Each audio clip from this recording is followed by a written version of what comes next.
Welcome to the Women Who AI podcast, the show where bold women come to the front row. I'm your host, Kelley Tenny, founder of Women Who AI, and every week I'm bringing you real conversations with the women who are building, automating, and making history in the AI space.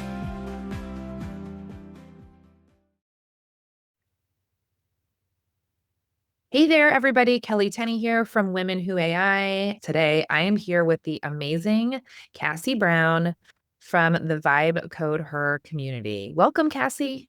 Oh my gosh, Kelley, thank you so much for having me here. I love what you're doing with this interview series, and it's a complete honor. Yeah, it is so much fun to be interviewing women in the AI space that, I feel are really making a mark in history. And what you've been doing, not only with vibe coding, but with the community that you're building and really putting your heart around being female centered, women led, and things like that, I think is amazing. And when it comes to vibe coding, I'm pretty sure I'm not mistaken to say that you have the first female vibe coding community. Is that not? Yes, I have searched everywhere, and there's been pop-up events, there's been kind of like temporary events, but there's none that have been women-led, women-centered community for women, like vibe coding community for women. And when I started kind of going down that rabbit hole of research, because like I've been in the marketing space forever. And I just like spent a few days where it's like, prove me wrong, prove me wrong, prove me wrong. Surely, there is a group out there.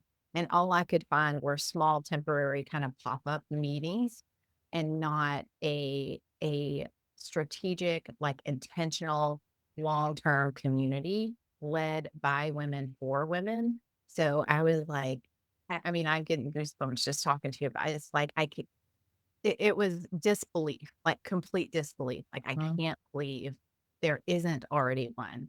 And if so, like we're the first. It's just crazy. Yeah. So tell me a little bit about that. I mean, tell me first of all, what got you into vibe coding? I was actually preparing the launch of a completely different community.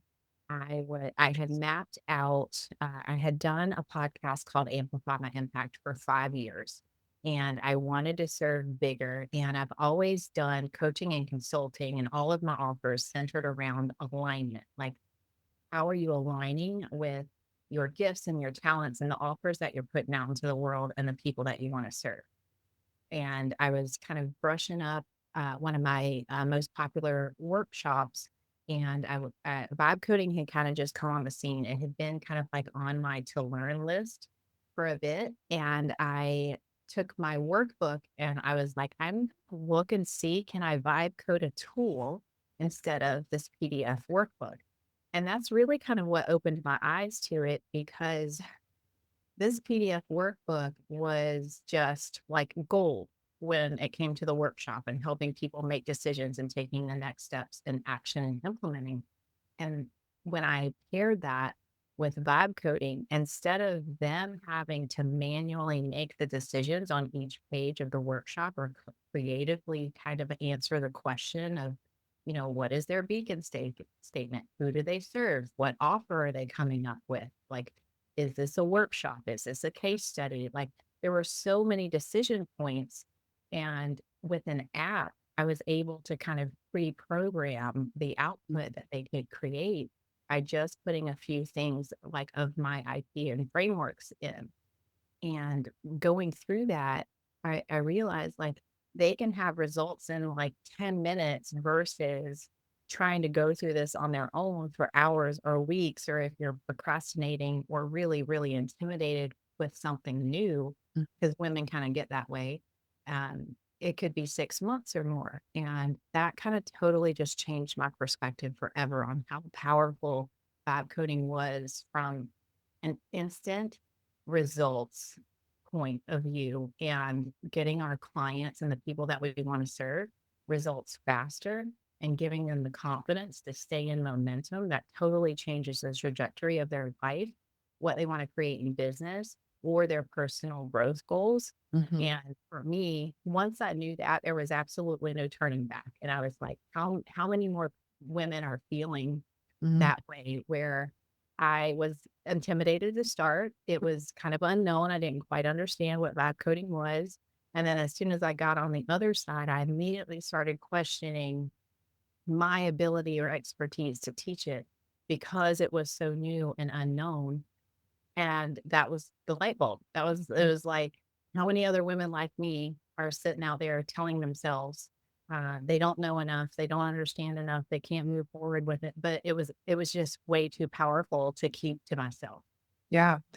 So so it was at the birth of the Vibe Code Her is just recognizing that, I mean, vibe coding is intimidating. I will admit it. Even somebody that's been in the AI space as long as I have been an early adopter back using Jasper before ChatGPT. Like when I heard vibe coding, and even when I first heard about you, and so many people in our space had tried to connect us, which was crazy that it took us so long to connect. Like everybody, I'm sure, was like, Cassie has to meet Kelley, Kelley has to meet Cassie, right? And we were like, what took so long? But when people were like, oh, she does vibe coding, I was like, oh, it was the same thing. I was like, "Oh, she must be, like, a programming experience and vibe coding." And then when I first sat down, which I'd read about it and I got the concept, but really that, um, conference in Florida was where I really sat down and you were right behind me and you were like, "Let me break it down." And I was like, "That's it?" Right? And I think what's so special is that one, you recognized just this intimidation piece. I think it's very easy in the AI space for us to recognize that, like, yes, people are intimidated, but to be like, "Oh, it's easy." But that doesn't help with the intimidation, right? Like you telling people it's easy doesn't help me because I'm like, Well, maybe you're a super genius computer program." You know what I mean?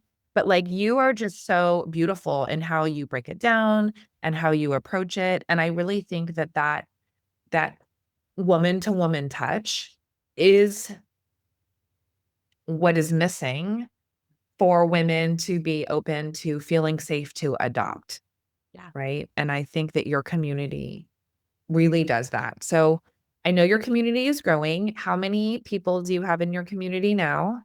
We are approaching 300 members in the community, and I was at a conference this week and I was telling them, like, every morning it's like Christmas when I wake up. When, we have threads and we have, project builds and we have feedback and we have beta, and it's everyone always updating where it's like, I'm building this, I'm troubleshooting this, or I discovered this, and they're all encouraging each other, which was like the biggest vision for the community, where it's like, not the Cassie show, where it's like, how can we as a collective of women encourage and empower other women to be catalysts where Mhm, they're in their families, in their businesses, in their communities, and all be that bridge to kind of diffusing that intimidation factor. mhm, And they are coming back and they're volunteers and they're creating apps for one lady in the community. She volunteers for adult literacy programs and she's creating an app to help adults read easier because previous materials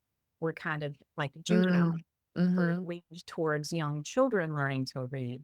And she was like, I just, created real world scenarios and they're confident now and they don't feel, it doesn't make them feel less than that they're learning, they're empowered. And so they're looking at these tools and it's not just their businesses or their clients' businesses. They're looking at how they're solving problems out in the world, and everyone has that unique perspective, and the build options are just infinite. Like if mhm, you can think of it, you can build it. And seeing once they understand the steps in the process and truly how easy it is, but also like it's all here. Like the bulk of our workshops, it is so much faster to teach women how to vibe code than get them mhm, over the internal of like, do I have what it takes to mhm. And what do you think it is about your community that helps women break through that? I think that sharing openly, like one of the things that we talk about all the time in the community is build out loud. Mm. So they're all building and they're all sharing like the messy first draft. They'll share a link and they'll say, hey, this page is ready, but this still doesn't work or what. And it's just taking down those barriers of them having to spend like a few weeks in silence working on a project or getting frustrated or intimidated by letting others see it. Mhm. And I think for them, they have other women that are championing them and cheering them on. Mhm. There's always and they're openly sharing ideas, not just like this finished beautiful app that works perfectly. They're sharing like, I'm building this next, or I talked to this person today and I mapped out what this solution could look like. Mhm. Having full conversations. And I think when you activate the way that you see the world and solutions and possibilities that way, that it's easier. Like you just created a new pattern for yourself where it's like Mhm. idea, build, action, complete. And now they're kind of repeating that process so much quicker than they ever would have on their own. Something that we've talked about off screen and something that I think is true is when it comes to AI, especially females who've raised their hand to step into the AI space, and I know you and I are in the AI community, and it seems like everybody we know is doing AI, but when you poke your head, right, like outside of our little bubble, it's really fascinating how few people are actually using AI. I just had a call with someone yesterday. She's amazing, super successful. And she was like, I like explain the AI thing. Right. And so it's always a really great reminder that there are more people out there not using AI than there are using AI. And so women in my community and your community, like, they are, in a sense, also being a part of history by being what I still think is early adopters of AI. Um, but a lot of people, like you said, it's up here that keeps them from doing something bold and big, like starting a female-led vibe coding community. So, what do you think, you know, what do you think it is that sets people apart? Or what is it that takes you to the next step for women out there that are like you said, I don't know if I have the thing, or maybe I'm not smart enough, or maybe whatever. I mean, again, if they're out there using, they're way ahead of the game. But like, what do you think is that next step, that next characteristic of what it actually takes to make that bold move, to make that mark in history? Yeah. So it's almost like it's the second part answer to the question that you asked earlier is Mhm. like, what was the beginning of Vibe CodeHer? And the beginning of Vibe CodeHer was really kind of anchoring that identity shift and taking full ownership of that responsibility. So like in the progress of building it out and then getting into my own head, like who am I to teach this? Like I only have da da da da da. But the thing is realizing where you're at right now. And that kind of like, that was the exercise. I've done a lot of inner work and growth work, and I am. And then whatever you say after that is like a powerful anchor of identity. And Mhm. so I just started anchoring in the truth of it. And it was, I am an early adopter. I had been using ChatGPT, Midjourney, all of the AI type early access as soon as it was available before they were even paid programs. Like I Mhm. had an account, I was experimenting, I was understanding it.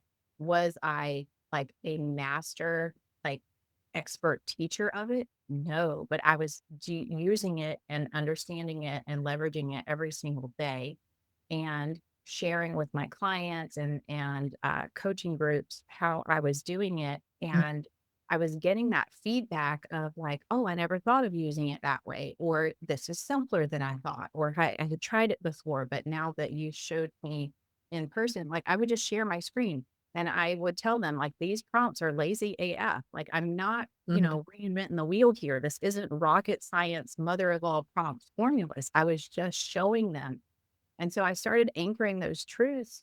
And then the next one to come was like, well, I'm a vibe coder now. Right. And then that just simple little play on words, vibe code her. And that is sort of like where everything was history Yeah. at that point. Yeah. When I did that and I anchored that identity, and I was like, oh my gosh, like, is the domain available? Is this like what? And, you mentioned you've done interviews with Molly. I threw like a logo in Canva and put it on a black t-shirt, and I sent it over to Molly, and I was like, I need help choosing a logo. And she was like, this one, and I want one, and this size, and all of this.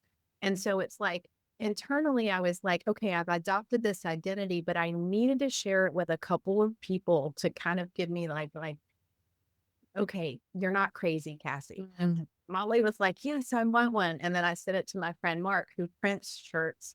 And his response was, how many are we printing? Oh, And I so love at that it. point, we were a go. Yeah. Yeah. I love that. So, when it comes to women and AI, right? When it comes to really talking about the things that we can do to make our mark in history in terms of the evolution of AI, where AI is going, what do you think, where do you think the biggest impact is gonna be? I think it's perspective and Mm, application for women. You know, there's a few. There's access and understanding. mhm, Women absolutely need to have access to this and understand it and leverage and deploy it just like everybody else. mhm, The second is the contribution. Women see problems differently. We solve problems differently. I think there's, you know, like a full approach to it where it's like, if this decision is made, how does it affect other people? mhm, There's, you know, there's empathy, integrity, ethics, all sorts of things. And all of that input in the way certain things are planned, researched, and problem solved is training the next generation of AI output.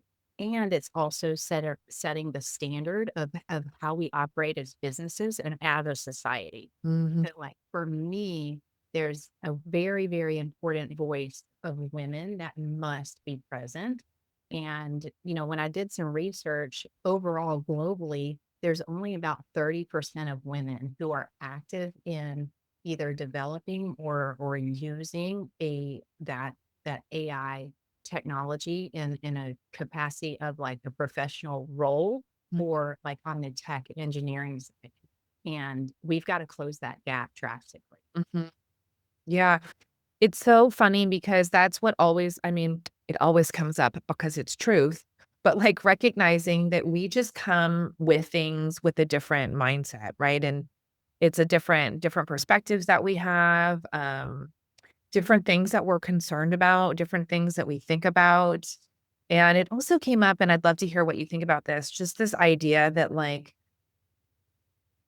not that we care more, but maybe we are more heart-centered in the way that we approach things. And how do you think that's gonna shape the conversation, the way AI evolves, the way AI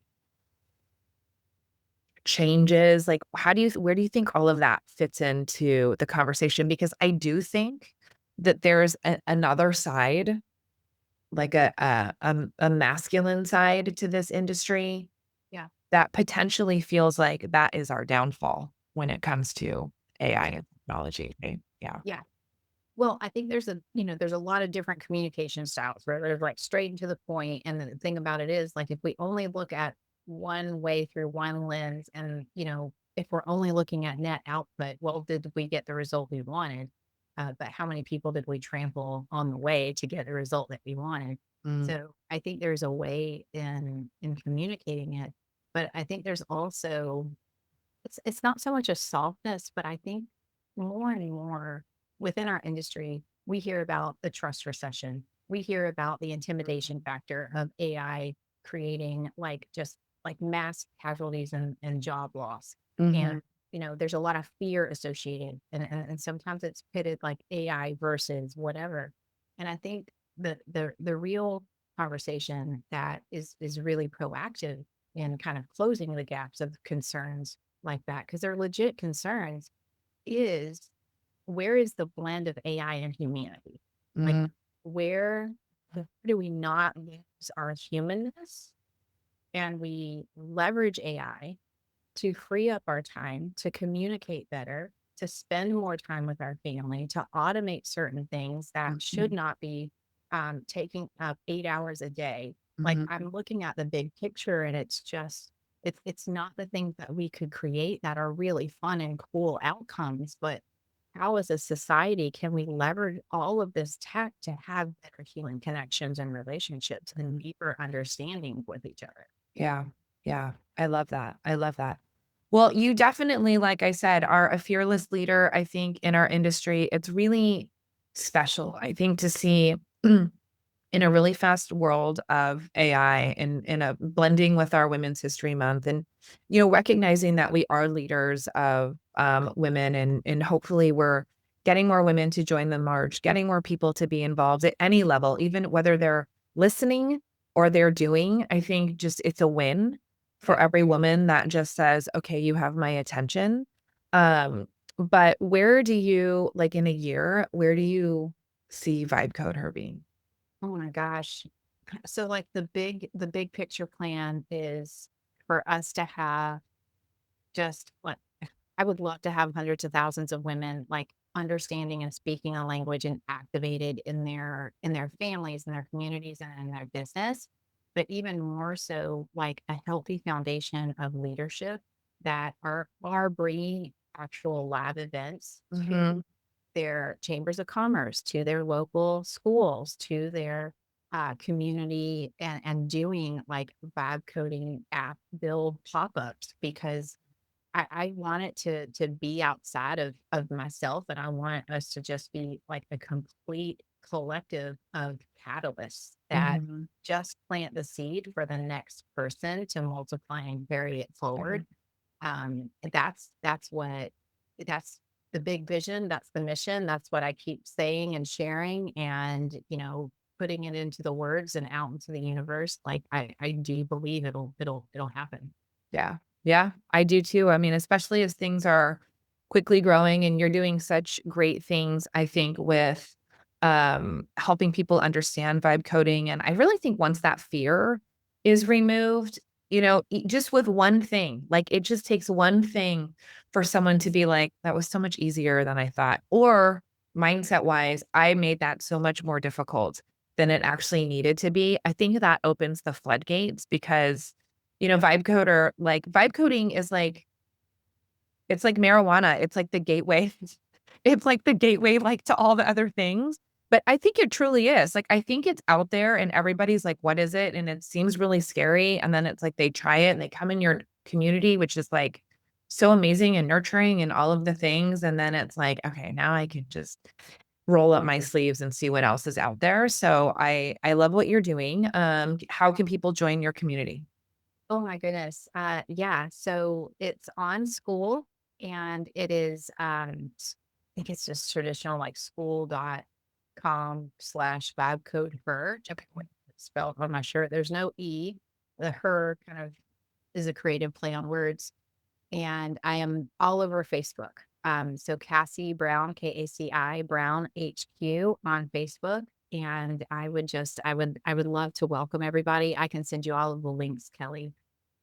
We have tons of resources and, step by step guides and things like that. Like, and it is on the other side. Like, usually 15 minutes in, everybody's saying, like, Yeah. I made this so much harder than it really is. And usually after an hour, they have like a little baby first app.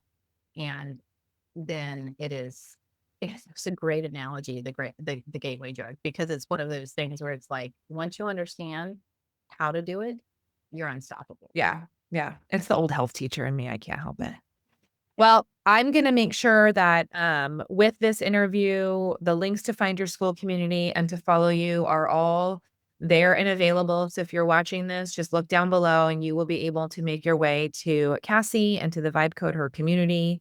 Always tons of fun in there. And thank you, Cassie. Thank you, one, first, for like having this vision and just stepping forward. Molly talked about just this idea of like courage, when it comes to women who are making big moves, it really is just having the clarity, and then the courage to just be like, "I'm gonna do it," and even Jenna on our interview spoke about that, she was like, "We don't have imposter syndrome," and I said, "Well, is it that we don't have imposter syndrome, or is that we just have the courage to be like, I don't care. Like, I just don't care, and I'm not afraid if it flops or if it doesn't work or if one person shows up." Like, it's just that moving forward without fear.